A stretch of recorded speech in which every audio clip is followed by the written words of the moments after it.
Gentlemen, boys and girls, presenting cabbage, collards, and beans. Oh my!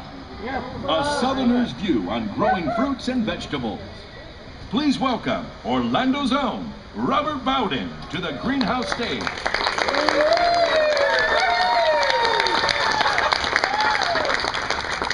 Good afternoon. Good afternoon. You know, I'm surprised you're inside as beautiful a day as it out there. Isn't it great? Yeah. It's lovely in here too, I agree. But you know, before we go any further, I think we need a round of applause for the gardeners and the horticulture staff at Epcot. What do you think? You know, every year I come here, and I'm not sure how many years I've been doing this, but this is the 19th flower festival, and every year I gotta tell you, it gets better. I don't know how the people at Disney do it, but that's why they do what they do, I guess. We're delighted to have you here today. Today we're going to talk about growing things in Florida and how people perceive the gardeners in Florida, because let's face it, we are a little bit different probably than some gardeners that you would see someplace else, only because, come on, help me, Ivan. There we go. Only because we have to do things a little differently here, don't we? Yeah. How many are native to Florida? Let me see that. And all the rest of you are from somewhere else? And you're thinking, well, that's pretty obvious, isn't it? I gotta talk to my writer. This ain't working. Anyway, it is a whole different world growing plants down here, isn't it? Yes.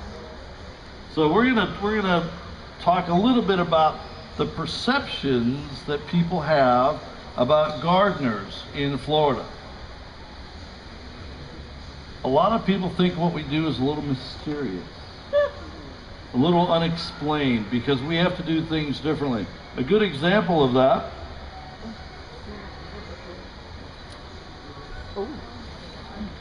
isn't that a beauty? Yeah. Yeah. That's fresh out of my garden this morning. But I'll have to take the label off next time. Well, let me tell you how to check a watermelon. You talk to any Southern, they'll say you thump it. Right? My ear can't determine a thump. I don't know why. One time a guy said, when I was taking French horn lessons from the first chair at the Cleveland Symphony, after about 45 minutes, the instructor said, "Master Robert, there's no sense in giving $200 lessons if you only have a $20 ear."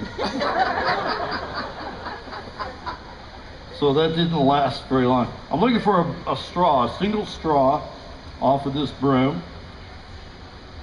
And that's how we're going to check the ripeness of this watermelon. Some of you are looking at me weird already.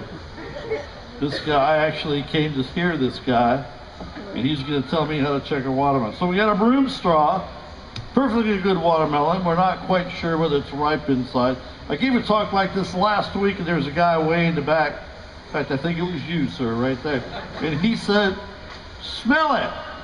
That's how you can tell." I said, "Smell it? I don't understand." He said, "Cut it open and smell it." Well, that's not exactly what I was shooting for. Anyway, broom straw, watermelon. This is the stem end. You put that straw perpendicular to the stem end, and you can take pictures of this, aren't you? Yeah, this guy is wacko. If it's ripe, the straw will turn on its own accord and turn to the stem. You ready? Oh, magic. Drum roll. Okay, that's enough. What, you ready?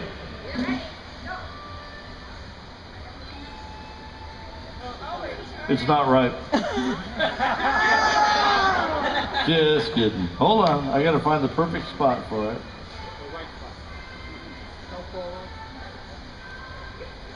Problem, it's flat right here.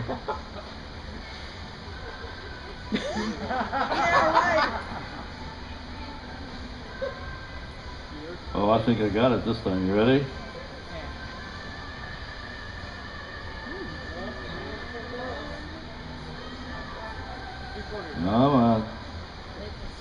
you see it turn? How does it? You see it turning?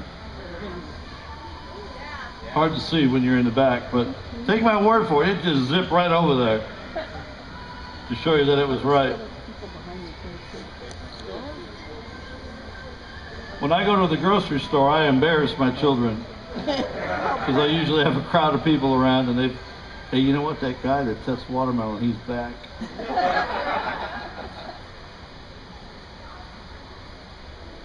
Yeah. Anyway, you go to the broom aisle of your local store and you strip one of those things. You see it?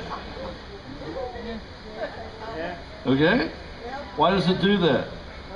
I don't have a clue. But you can test it that way. All right. What about slugs? Slugs are a real problem in Florida. And there's a variety of ways that you can cure or get rid of slug problems. We really like things like mysterious things, unexplained things. But we also like to think they're rather peculiar things. Get a strip of copper. Say you've got a broccoli or cabbage, and the slugs are starting to use it. Get a little strip of copper. You can also do this with copper wire and simply take that and put it around the plant, and the slugs will never cross the copper. I don't know why. But they, what, the what? Of course, the thieves? Oh, that's, oh yeah, the thieves will take the copper, won't they? All right, never mind.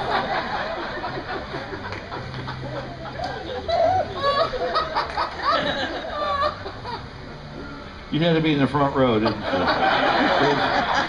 There's always one, folks. Always one. They usually show themselves a little later, but she's right on top. So here, this is kind of neat. Here we have a slug trap. And this really goes by the fact that slugs and snails are attracted to yeast. And so what we want to do is pour these little compartments with a little bit of beer, and then the slugs will go in these little holes like that, crawl in the beer and drown. This is a nice one. These are from the UK. And the problem with some of these, like if you use pie pans or things like that out in the garden, if you have overhead irrigation or it rains, the beer is going to be diluted. So this has a little top on it, which is kind of nice. And then once a week, you take this out of your garden and you just rinse it out. But I forgot to tell you the absolute best part of this. These compartments don't take a full beer. So in a way, we kind of like slugs in the garden. How many of you try to grow peppers? Peppers are one of those plants that you can grow in Florida during the summertime when not much else will grow because it's so dreadfully hot, is it not? Yeah. From May through October, it's 98 degrees, 98% humidity, and gosh, we try to grow some things, and I'm from Ohio, and the schedule is off, right? I mean, if I was just new to Florida, I'd be trying to plant tomatoes in June, and tomatoes won't grow here in the summertime. It's just too hot. But things like pepper will. Unfortunately, with a lot of peppers, they don't set fruit on all of the plants that you have. So you see these beautiful flowers, and you think, I'm going to be loaded down with peppers, but a lot of these flowers, for some reason, don't set. So what you need to do is take 2 tablespoons of Epsom salts, a quart of water, and spray every flower with that, and every flower will set fruit. That's pretty cool. Well, now, what's that? Does not work with tomatoes. Totally different family. But you know, you're not the only person that wondered that same thing yesterday. We had lots of questions about it. And as you're preparing to plant your pepper, they like a little bit of sulfur, more so than other plants. So throw in a half a dozen matches in the planting hole, and you'll be surprised the difference between non-sulfur peppers and the regular peppers. That's pretty cool. You know, one thing I forgot to say before we started all this, that as we go along, if there's something that's really neat that you haven't seen before, we sure would like to hear some oohs and ahs, okay? Okay, I can see we're gonna have to have some rules, aren't we? So I suggest this side be the oohs, and this,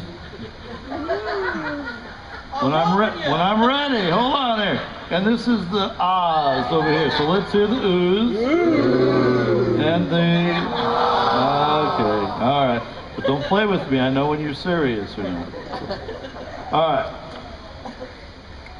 People in Florida are sometimes seen as careful, prudent, penny-wise. Cheap comes to mind time to time. And what better way to show our cheapness than to recycle some of the plants that we use in the garden. Here's a perfectly good head, or not a head, but a stalk of celery, right? Well, as you make whatever it is you're making with the celery, you're left with a little bit of thing in the middle, and usually you chop that up or you throw it out. Chop it up, it's tender, it's good. But why don't we take that one step further? Why don't we grow it again? Let's grow it a second time. So here we are, we're left with that, whatever's left of that celery, and we've got that little nut down at the bottom where the roots are gonna form. And this is really cheap, isn't it? But then we have a perfectly good pot of soil, potting soil, Fafford potting soil we prefer. And you take this celery, you put it right in that hole. And we like to get a little stick, little bamboo stake, and put it in the front here, and take a twisty tie and hold it straight up for a while anyway, until the roots set, because 2 weeks later, this is what you'll have from...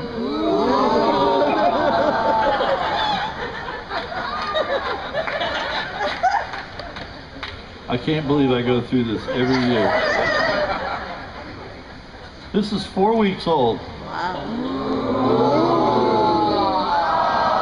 And now we're catching on. Another hour of this and we'll have it. But hey, what a great opportunity for you to grow your own plants from plants that you already bought. It seems a little thrifty, but it works pretty well. Works pretty well. What about those weeds in the vegetable garden or in the cracks of your sidewalk or the driveway? And I don't know about you, but I'm really careful about the chemicals I use around the food that I produce, because my family is going to be eating that food, and you want to be as careful as you possibly can. What better way to get rid of weeds in the garden than use something as simple as white distilled vinegar? You undilute it, you pour it in a sprayer, spray those weeds. By the end of the day, those weeds will be dead. How cool is that? And you don't have to worry about any long-lasting residual in the soil, because it's all organic. It'll break down and you'll never know it was there. If you get a little bit on some of your tomato plants or your bean plants or whatever it is, just wash it off with a little bit of water and your plant will be fine. But pure distilled white vinegar, undiluted in a sprayer. I sprayed some yesterday morning, and this afternoon when I go home, they'll already be dead. Okay, you probably know where this roll of cardboard came from. So we'll get rid of that part. And this is a great, no, that is not worth an ooh. No, really, that's not worth it. Yeah. This is a great project to use when you're working with young people, and you're introducing them to gardening and little projects and things that they can do to help you out in the garden. So we're going to take that roll. It could be either one of those kind of rolls or a roll like paper towels, and you could use several. So we're going to go up about 2 inches or so. We're going to cut it into a nice little short piece of cardboard. Now what I've also done is I've already pre-cut 4 slots in the bottom of that, about 5/8 of an inch up. So then all I do, you simply fold those over. This is so cool. Fold them over just like that. And then you take a little bit of masking tape and put across the bottom. And what do you have? A little planting pot. Now that's worth something, isn't it? All right, never mind. You know, if you're not sincere, fill it with a little bit of soil, take a bean or a squash, whatever it is you have, pop that in there. What a great way to have young people help you in the garden. And this is 100% biodegradable. You don't have to remove this. You plant this roll and all. That's why we use masking tape instead of duct tape or something. And it's perfectly fine to just put that in the garden. By the time the growing season's over, this will have disappeared, okay? Some people view us that grow in Florida as a little miserly, a little tight-fisted. Cheap comes to the forefront again. And so we really want to find ways to grow food as inexpensively as possible. That's one of the reasons we grow fresh vegetables. What are some of the other reasons? Taste, high nutrition, what else? It's safe. We know what we sprayed on it. Exercise, great exercise. You can see I don't spend a lot of time in the garden. Well, if you order seeds online, this is a great company, by the way, Seeds of Change. Here's a package of beans, 50 seeds. I paid $4.95 for this package. That's kind of expensive, but it's still cheaper than buying. I can grow 50 plants with this for $5. That's a pretty good deal. An average homeowner can spend $50 on seeds and grow $1,500 worth of food. Go to any bank and try to get a return like that. Give him $50 a year later, come back and ask for $1,500 and see what kind of answer you get. All right? So one of the ways that we can make growing vegetables even less expensive is to go to the store and buy seeds in bulk. These are soup beans. Here's black-eyed peas. First time I saw somebody plant these, I thought he was kidding me. I said, no, those can't grow. Those are soup beans. Well, they're seeds. Yeah, but they're soup beans. No. These will grow just as well as any black-eyed pea you get in a package for $5. What are there, a couple thousand seeds in here probably? For $1.35. So if you're serious about growing food, and we're at Leu Gardens here in Orlando, where we have a vegetable garden and we share the produce with community food banks, we're pretty serious about it. And we grow one row for a community food bank, and we grow another row for the homeless. You could be doing the same thing at home. You probably know of a neighbor or two who probably can't afford fresh vegetables or can't afford to go to the store. So if you, instead of growing a single 10-foot row of beans, why not grow two and share some of that produce with some of your neighbors? And it's easy to do when you use your head and don't spend a lot of money. So any of these things will work. The frijoles negros will work, black beans, red beans, navy beans, black-eyed peas, whatever you find in the soup aisle will work as a bean that you can plant in the ground. And we do it quite often with some of the high schools in Orlando here, where we teach young people how to grow food. And we can grow 100-foot rows of beans for pennies, for virtual pennies. Have you ever gone to the store and tried to buy plant labels? I am appalled to see how much they cost. You can get a package of 25 for about $4. That's a lot of money. So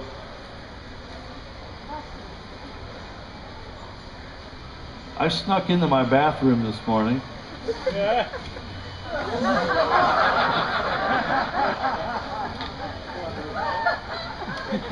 My wife is a saint. I want you to know.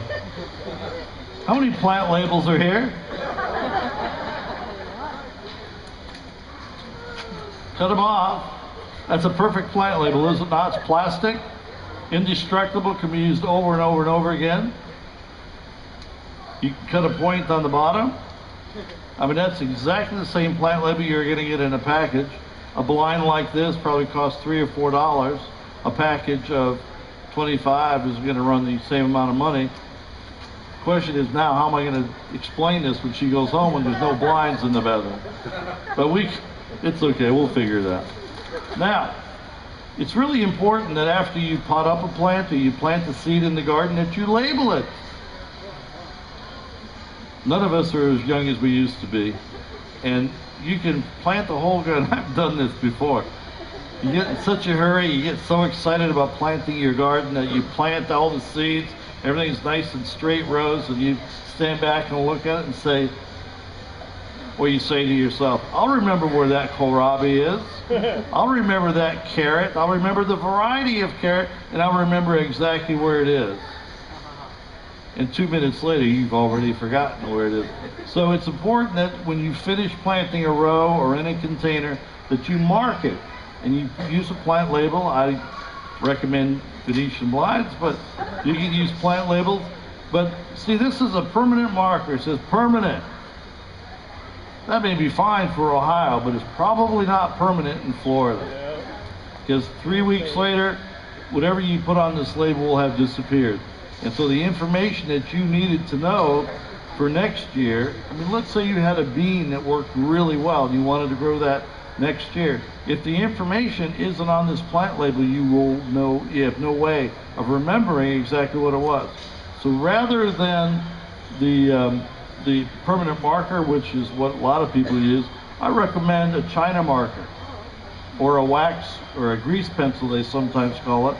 These are available from Michael's craft store, things like that. And you just simply write on there what that plant is. The great thing about these is that they won't smudge, they won't wash off, and you'll know that that's a celery. And I don't know if you know what variety it is, but it's a great way to keep track of those plants that are in the ground. We love to recycle. Reduce, reuse, recycle. Aren't these the horrible things? These plastic bottles. You know, Americans use so many plastic bottles that you can go around the earth 47 times if you tied these bottles end to end in a single year. So let's not only not throw them into the landfill, let's recycle them. Let's use them for different things. One of the most common ways we use them at the garden is that beans and peas really need to be soaked overnight. And so we'll put beans inside, add water, soak them overnight so they will have hydrated. Because if you put these dried beans in the ground, it's going to take a lot of water to keep them hydrated enough for them to sprout. So if you put the beans in here, add water, then they'll hydrate. You can drain the water off the next day after they've been after they swell, and then use the bottle as a mechanism to disperse those seeds along the furrow. Okay. Don't fill it up all the way, and then add water. Okay. I have done that. It reminded me at the time my mom left my father and I at home, left my father to cook dinner, and he wanted rice.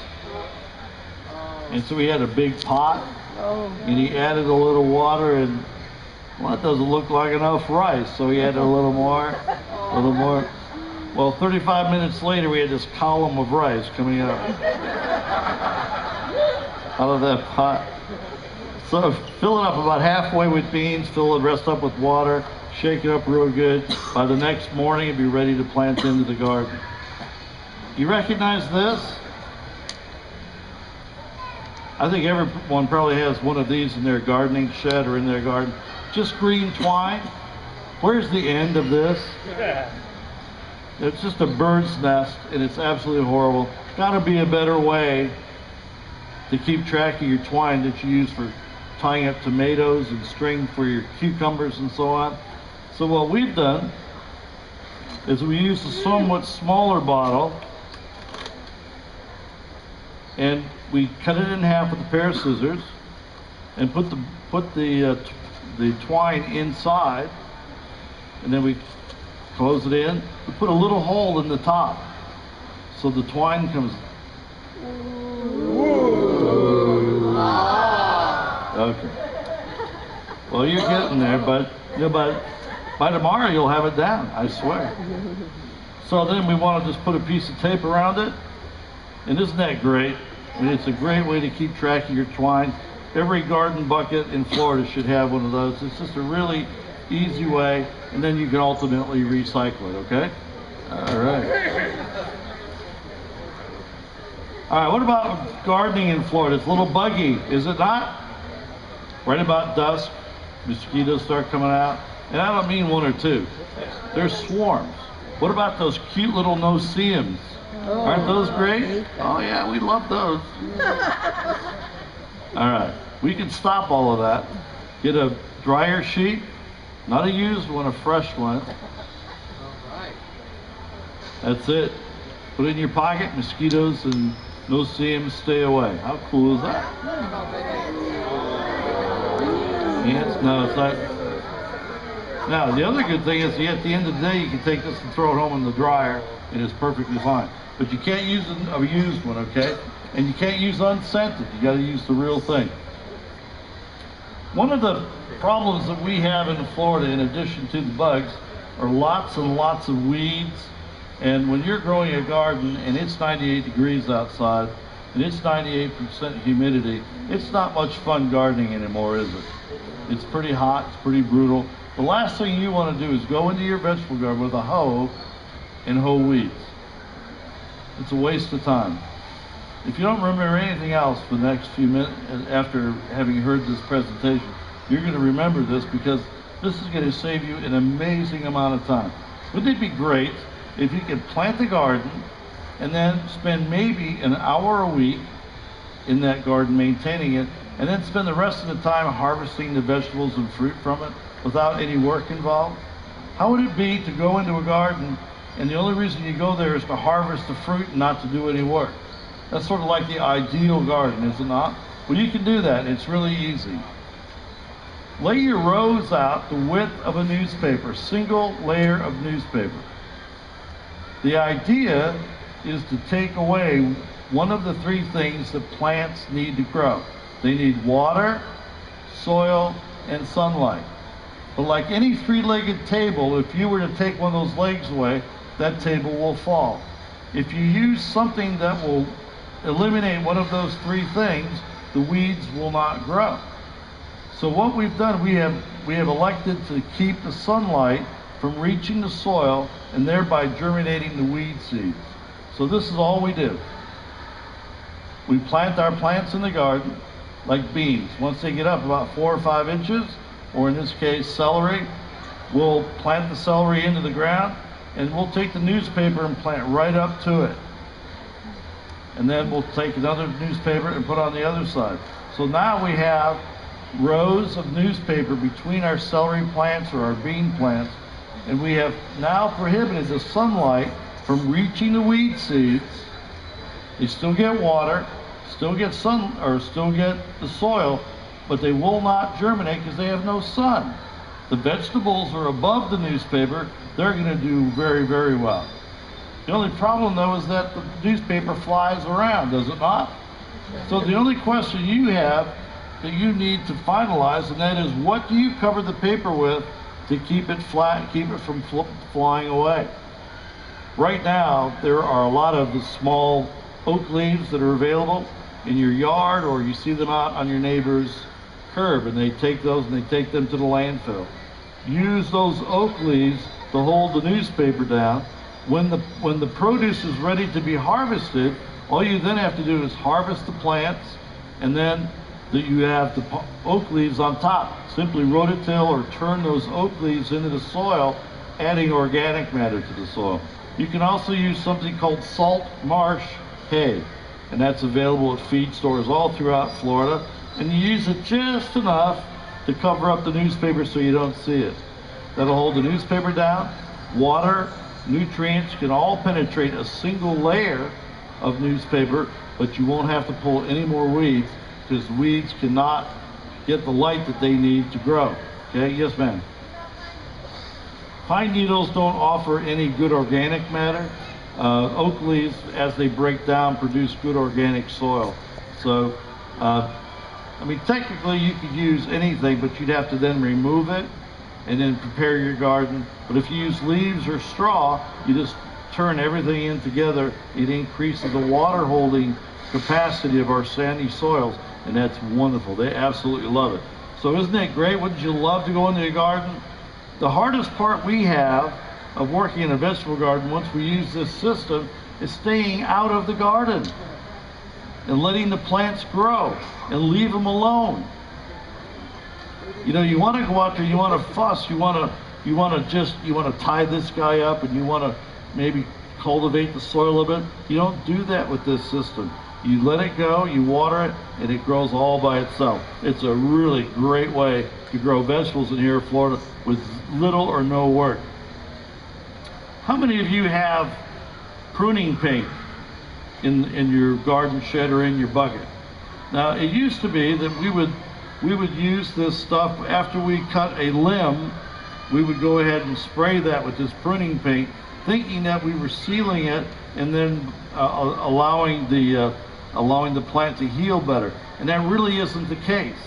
Pruning paint shouldn't be used anymore because a lot of these pathogens that make trees sick after you've trimmed a branch are airborne.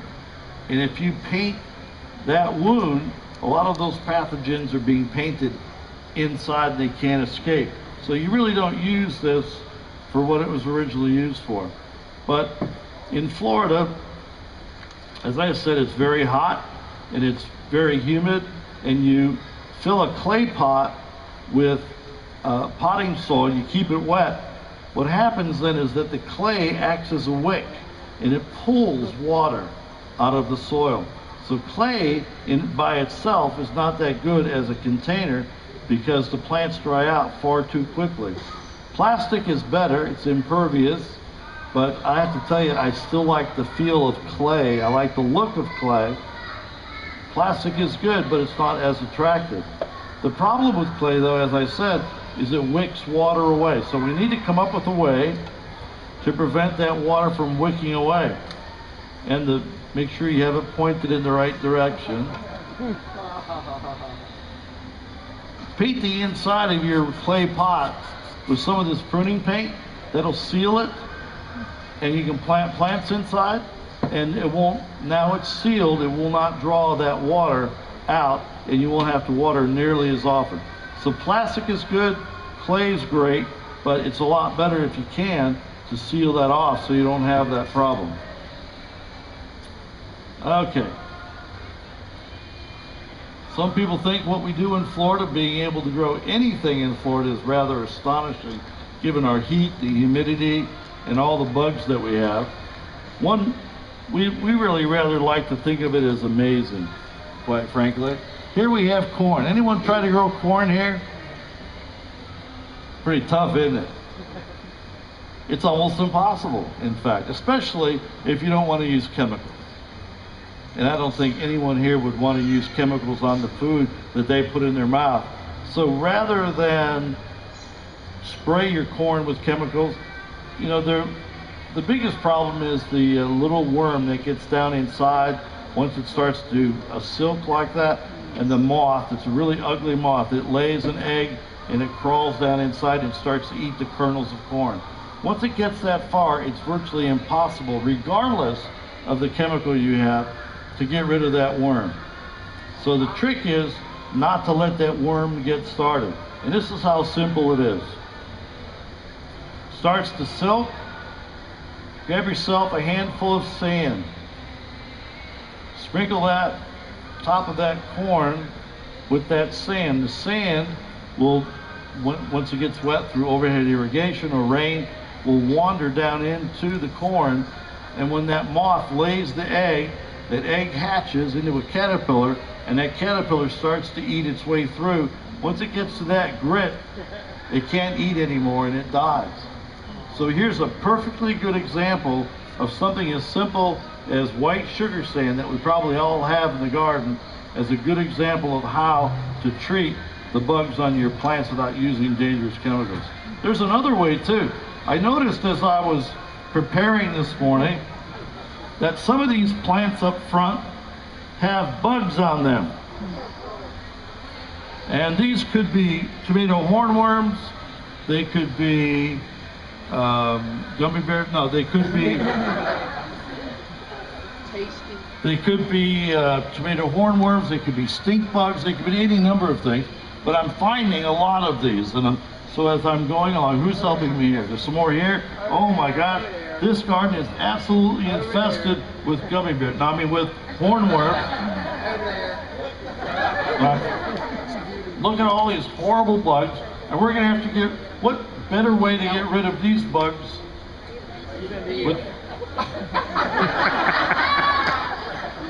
No, you don't want to eat them.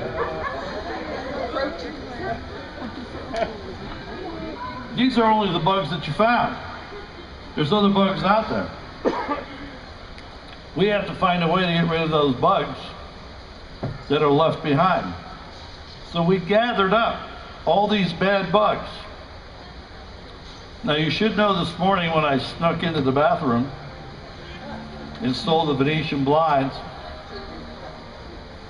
I snuck into the kitchen too, and I got a blender. Just like any blender you use at home. Bad bugs go in the blender. You're never gonna eat at my house, are you? I can tell. All right. So the bad bugs are in the blender. We've added a little bit of water to that. And we're going to make a bug slurry.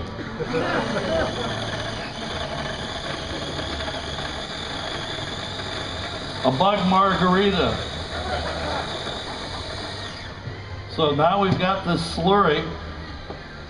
We're going to take that slurry, which has bugs in it and all the pheromones and all the bad stuff. We're going to take that, pour it into this sprayer, and then we're going to spray those plants where the other bugs are that we can't see. And within 2 days, all those bugs will have disappeared because they don't like the smell of their dead buddies. True story, it works. So you might have to buy another blender for the house. I said maybe, you know. I think that'll come pretty clean. All right. So that's pretty amazing. We like to think of all those things that we're going to do as being amazing. On your table is a really amazing little vegetable called bok choy. Bok choy is used primarily in Asian dishes, and it can be eaten raw in salads, or it can be used in stir fry and other vegetables, other recipes. So you'll notice that all of your plants have 2 plants in them, right? It's absolutely necessary if you want these plants to grow properly, is rather than pull one of these 2 out, I would recommend that you cut it, and you're now left with 1 plant. Take that 1 plant, wiggle your nice little hole down in that pot of yours with good Fafford potting soil. Make sure that the soil level in the pot is at the top soil level of that plant. Simply put it in. You can cut it when you get home. Yeah, it's not going to make any difference right here. And then make sure that you keep it well watered. The great thing about bok choy is that it can be used in a variety of different ways and recipes, but it also makes a wonderful specimen type plant. I went as far as growing a couple hundred of these last year from seed. They are so easy from seed you can't imagine. And used it as a border plant around my flower beds instead of liriope.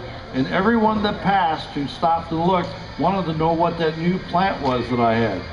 And it was bok choy, but I used it instead as a border plant in my garden, and it worked very well. Questions, comments? I'll be available at the, there's a book signing on the other side of the HGTV, and I'll be glad to answer any questions over there that you may have. Thank you very much, everyone. Thank you.